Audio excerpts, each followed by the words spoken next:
ሰላም ሰላም፣ እንዴት ናችሁ? እንዴት ሰነበታችሁ? ጤና ይስጥልኝ፣ አማን ናችሁ?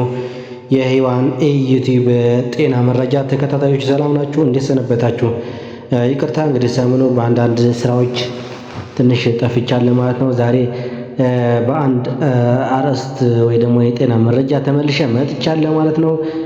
እንግዲህ የዚህ ዩቲዩብ ቻናል ፋሚሊ ሆናችሁ ቪዲዮውን ላይክ አድርጋችሁ ጀምሩ። አዳዲስ ተከታታዮች የሆናችሁ ደግሞ ቪዲዮውን ሰብስክራይብ ቻናል ሰብስክራይብ እያደረጋችሁ ቪዲዮውን ደግሞ ላይክ አድርጋችሁ ጀምሩ ማለት ነው። ዛሬ የምናየው ስለ አስም ይሆናል ማለት ነው። አስም እንግዲህ እንደምናውቀው ብዙዎቹ እየተቸገሩበት ያለውና በተለያየ መንስኤዎች ያለበት ህመም ነው። ምንድነው አሁን የአስም መንስኤዎች በቤታችን በቀላሉ በቤታችን በምናዘጋጃቸው እጽዋቶች ማከም እንችላለን ማለት ነው። ነገር ግን ከዛ በፊት አስም ምንድነው? እንዴትስ ማጥፋት እንችላለን የሚለው እስኪ እንየው። አስም ማለት እንግዲህ የመተንፈሻ አካላት ወይም ቱቦዎች በመቆጣታቸውና በማጣቸው ምክንያት የመተንፈስ ችግር የሚመጣ የበሽታ እክል ነው ማለት ነው። እንግዲህ የአስም ዋና ዋና መንስኤዎቹ የሚባሉት አንደኛው የአየር ንብረት ለውጥ ወይ ደግሞ ከፍተኛ ቅዝቃዜ ወይም ድንገተኛ የሆነ የአየር መቀያየር ሲኖር፣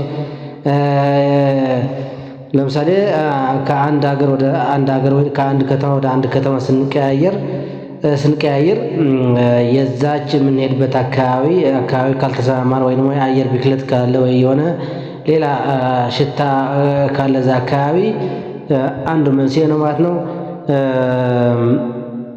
እንግዲህ የአየር ብክለት እና አወራ አዘል ወይ ደግሞ ወይስ አወራ ወይ ጭስ የእንጨት ወይ ሲጋራ ሊሆን ይችላል፣ ወይ ደግሞ የፋብሪካ በካይ ጋዞች ሊኖር ይችላሉ። እነዚህ አለርጂ አምጪዎች ማለት ነው። ብናኝ፣ የተለያዩ የቤት እንስሳት ፀጉር ምናምን የያዘ ሊሆን ይችላል እና በዚህ አንዱ የመተንፈሻ አካላትን ወይ ደግሞ ኢንፌክሽን እንደ ጉንፋንና ሳል ህመሞችን ይቀሰቅስና በዛው አስም እንዲይዘን ያደርጋል ማለት ነው። እንዲሁም ደግሞ ከመጠን በላይ ስፖርት ስንሰራ በአንዳንድ ሰዎች ላይ ከባድ እንቅስቃሴ ስናደርግ አስምን እንዲንቀሳቀስ ወይ ደግሞ እንዲነሳሳ እናደርገዋለን ማለት ነው። ሁለተኛው በቤት ውስጥ እንግዲህ በቀላሉ የሚዘጋጀው ወይ ደግሞ ምንም ጉዳት የሌለባቸው ለእነዚህ ለአስም የሚሆኑ ማለት ነው ዋና ዋና እጽዋቶች እንግዲህ አንደኛው ዝንጅብል ወይ ደግሞ ጊንገር ነው ማለት ነው። ይሄ ዝንጅብል ወይ ጊንገር መተንፈሻ ቱቦዎችን በማዝናናትና አየር በቀላሉ እንዲገባ ወይ ደግሞ የአየር ቱቦዎቹ በቀላሉ እንዲሰፉና አየር በቀላሉ እንዲወጣና እንዲገባ ያደርጋል ማለት ነው። እንግዲህ ይሄን ዝንጅብል እንዴት መጠቀም እንችላለን ማለት ነው? በሻይ ተፈልቶ ጠዋትና ማታ መጠጣት አለብን ማለት ነው። መጠጣት እንችላለን። ሁለተኛው ነጭ ሽንኩርት ወይ ደግሞ ጋርሊክ ነው። ይሄ ነጭ ሽንኩርት ወይ ደግሞ ጋርሊክ በሳንባ ውስጥ ያለ መታፈን ወይ ደግሞ የአየር መቀነስ እንዲያስተካክልልን በጣም ተመራጭ ነው ማለት ነው። እሱ ነው ምንድን ማድረግ ያለብን? ይሄ ጋርሊክ ወይም ሽንኩርት 3 ወይም 4 ፍሬዎችን በወተት አፍልቶ ማታ ማታ መጠጣት ማለት ነው። ወይ ደግሞ ይሄን ነጭ ሽንኩርት ከወተትና ከካሮት አርገን አፍልተን መጠጣትም እንችላለን። በሳምንት 3 ጊዜ እያደረግን መጠጣት እንችላለን ማለት ነው። ሶስተኛው ማርና ቀረፋ ወይ ደግሞ ሃኒ ኤንድ ሲናሞን ነው።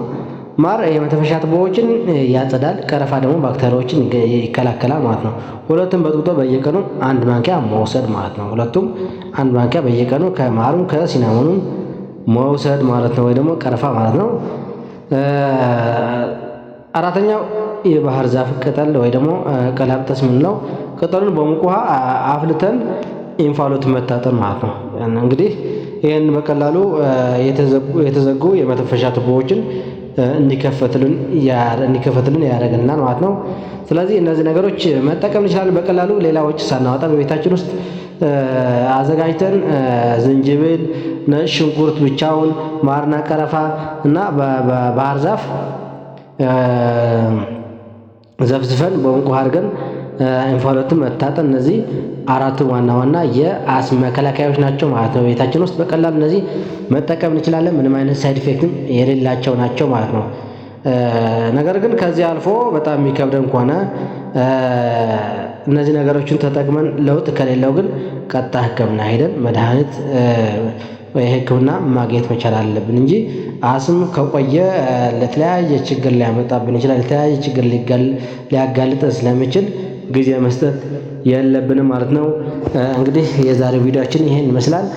ጥያቄ ሀሳብ ካላችሁ ወይ ደግሞ በዚህ ዙሪያ በዚህ አስም ጥያቄ ሀሳብ ካላችሁ ወይ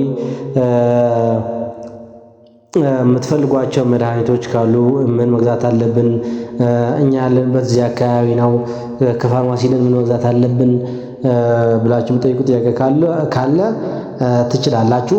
እንግዲህ ቤተሰቦች ይህን ቪዲዮ እናንተ ባይኖራችሁ እንኳን ሌሎች ጓደኞቻችሁና ቤተሰቦች ሊኖሩ ስለሚችሉ በዚህ በአስም ጉዳይ የሚጠቅ ስፔሻል ደግሞ አሁን ክረምት እየወጣ ስለሆነ በክረምትና በቅዝቃዜ ብዙ ሰዎች የሚቸገሩ ስላሉ ይህን ቪዲዮ በቀላሉ ሼር አድርጉላቸው።